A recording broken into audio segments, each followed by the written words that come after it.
இன்னைக்கு ஆயுத பூஜை, நாளைக்கு சரஸ்வதி பூஜை, வெளிய லியோ படம் ஓடுதே, கையில காசு இல்லாம இன்னும் படம் பார்க்கல. ஏய், கண்ட மணிக்கு பாடுறத நிறுத்திட்டு இன்னைக்கு ஆயுத பூஜை, நீ பயன்படுத்துற பொருளுக்கெல்லாம் சந்தனம் தடிச்சு பொட்ட வை. மா, அதுக்கு முன்னாடி நான் லியோ படத்துக்கு போனோம், என் பாக்கெட்ல ஒரு 500 ரூபாய் துட்ட வை. எதை தொட பக்கத்தை எடுத்தேன்னு வச்சுக்கேன், வீடே சுத்தமாயிடும். அதானமா? உடம்பெல்லாம் வீங்கிடும்.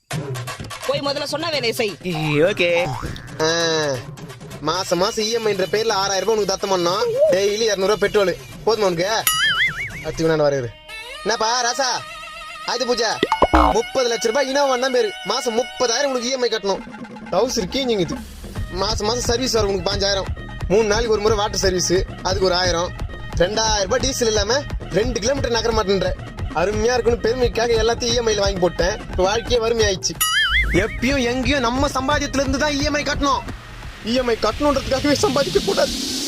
ஹாப்பி ஆயுத பூஜை. பாதி பேரோட நிலைமை போய்